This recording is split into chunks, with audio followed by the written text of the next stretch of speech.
So today, I'm sure we've all heard about all kinds of AI technology. And you can see it's so obvious that technology is advancing at speed, but business impact tends to follow at a slow pace. And in the public sector, the pace is even more gradual.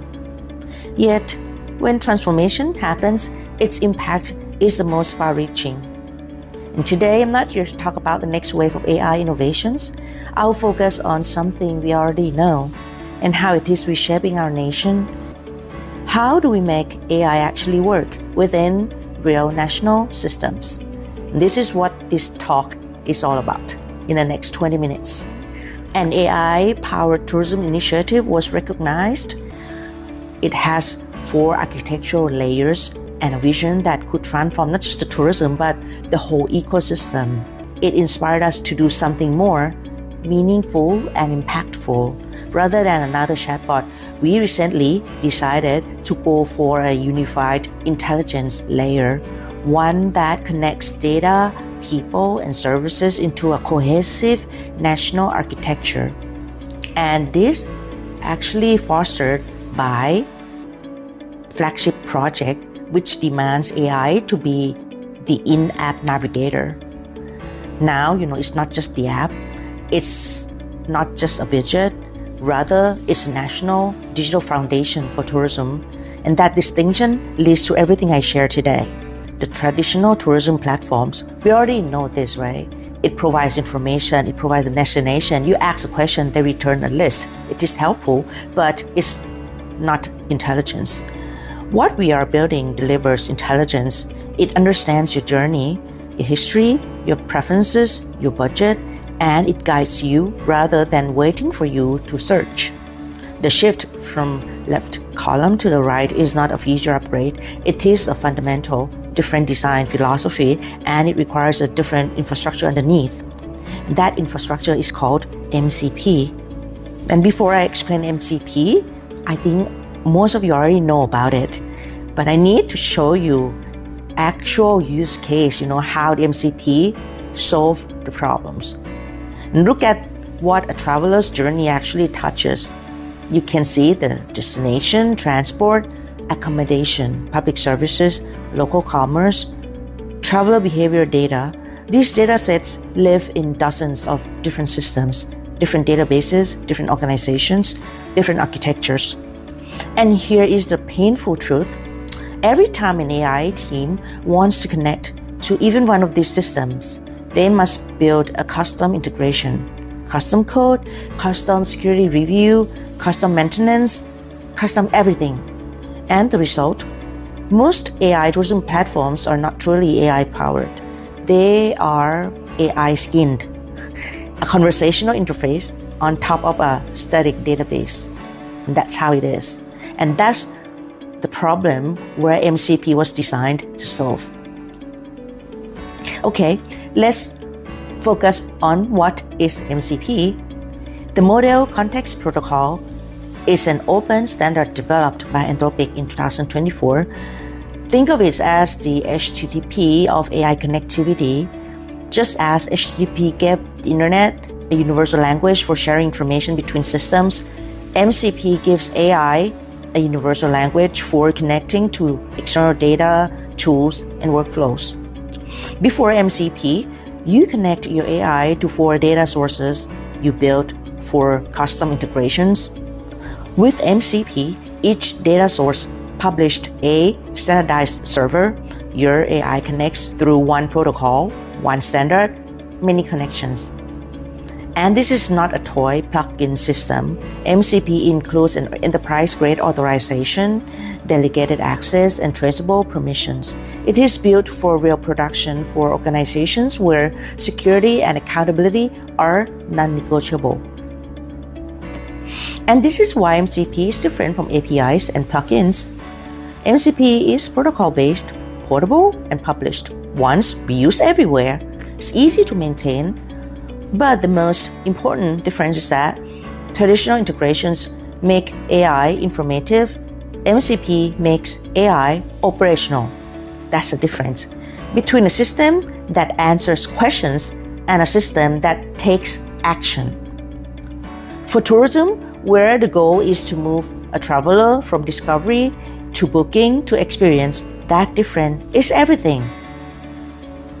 For tourism, the static destination databases become live MCP resource servers with real-time updates. No more static. Second, generic recommendations become MCP tools that query availability and booking experiences. 3. Chatbots become MCP prompt workflows that guide personalized journey. And what matters most for inclusive tourism in Thailand, right, where invisible local operators, small family-run experiences, community-based tourism, SME merchants, they can publish their own MCP servers and become directly discoverable by any AI. The destination database now becomes infrastructure that everyone can connect to. That's the beauty of it. So, this slide shows the 4-layer ecosystem, and the architecture we are building has 4 layers, right? Each connected through MCP. At the foundation, a data infrastructure layer, the unified hub of destination, data, mobility, traveler behavior, and contextual information. Above that, the AI intelligence engine, where AI model and the recommendation engine transform raw data into actionable guidance.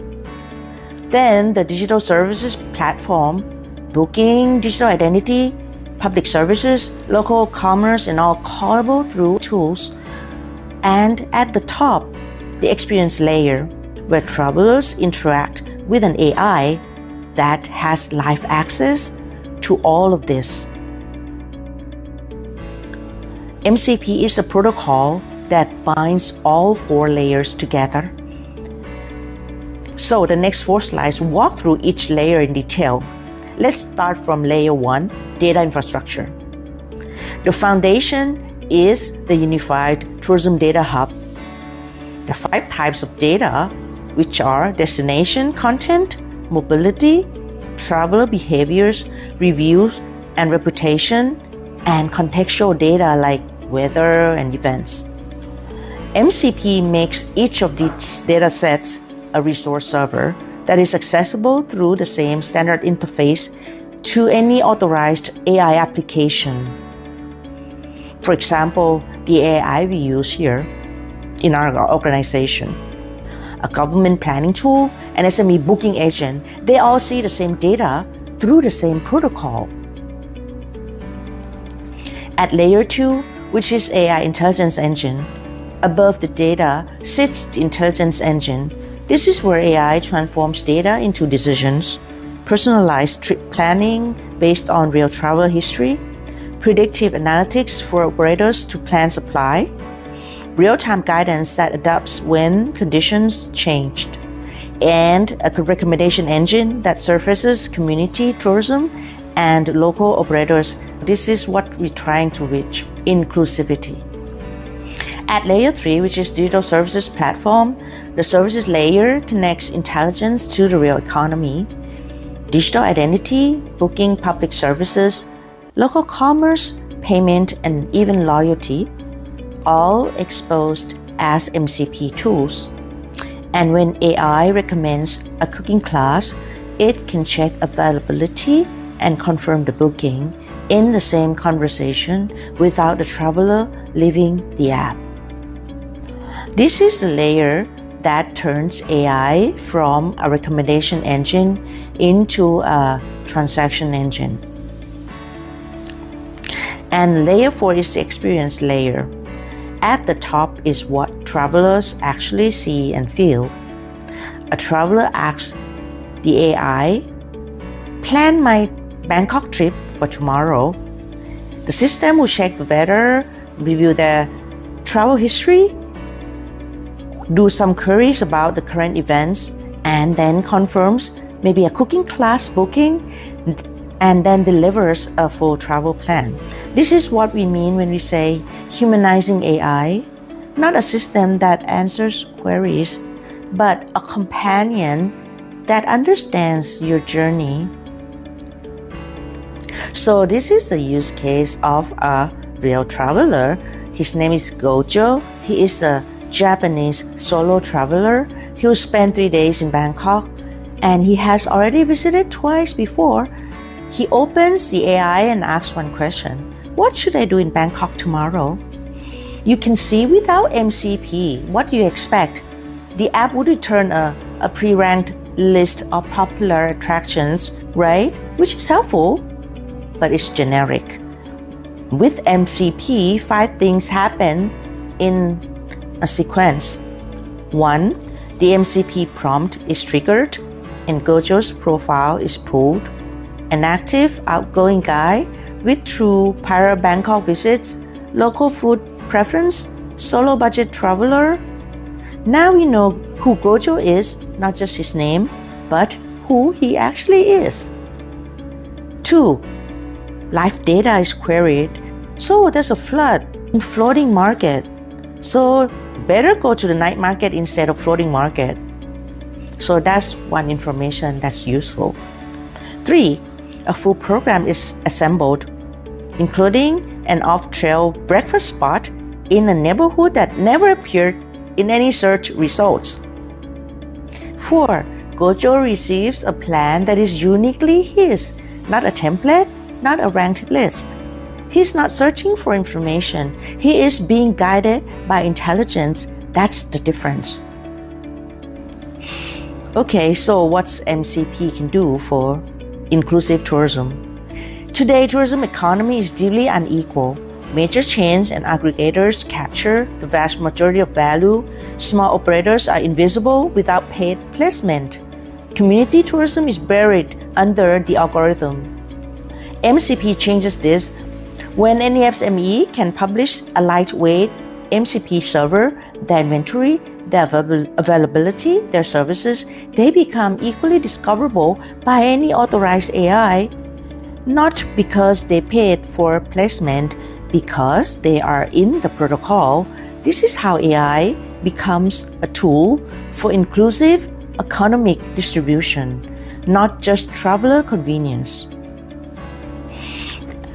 Okay, let's look at the national level. At the reality, digital systems are fragmented across institutions. Integration is slow and expensive, and the race to build some local AI model is not Thailand's strategic lens because the scale investment required puts that out of reach. So, Thailand's take is not how to build the most powerful AI model. It is to build the connective infrastructure that makes AI work, and people can realize the economic value through exchanges within the connectivity. That is a very different race, and this is one Thailand can win. And Thailand already has the ingredients: financial systems, healthcare data, a remarkable tourism ecosystem, digital government infrastructure. What is missing is the interoperability layer that allows powerful AI models to operate across all. And MCP is exactly what we need. It is that layer. The architecture we are building in tourism is not unique to tourism. The same MCP principles that connect a traveler to a community cooking class can connect a patient to a hospital record system. And also, the same authorization frameworks that protect travel data can protect citizen data in public services too. So, tourism is the pilot, but the architecture is national. So, this is our future vision. Once intelligence is on top, we integrate with digital identity and public services. We connect to global platforms, and ultimately, we reach cross-border intelligence, multilingual AI, ASEAN collaboration, shared data ecosystems. And so, data becomes intelligence, intelligence becomes experience, and experience becomes a seamless journey. This is the call to treat MCP as a strategic national infrastructure, not a developer standard. To tourism operators, publish MCP servers for your services. Equal AI discoverability is the competitive advantage of the next decade. You do not need to be large to participate. And to technology partners, build Thai MCP servers for nationally relevant systems. Tourism today, healthcare, agriculture, and government tomorrow. And for my closing today, Thailand's opportunity lies not only in building AI, but in making AI work within Thai systems. And there are three things to remember. One, MCP is a connective infrastructure for operational AI in tourism. Second, tourism is Thailand's pilot. The architecture scales to every sector. Three, the race that matters most is the integration race, not just the model race. So we have to do a little shift of our mindset today. We talk about a lot of AI models today, the innovation, the speed of technology in this summit. The real impact doesn't move at the speed of technology. You can see that it moves at the speed of systems, not the technology. And AI is not the destination. It is the infrastructure. And the future will not be built by AI alone, but by how we connect data, systems, and people into the real ecosystems. So the question is no longer what AI can do, but what we are ready to transform.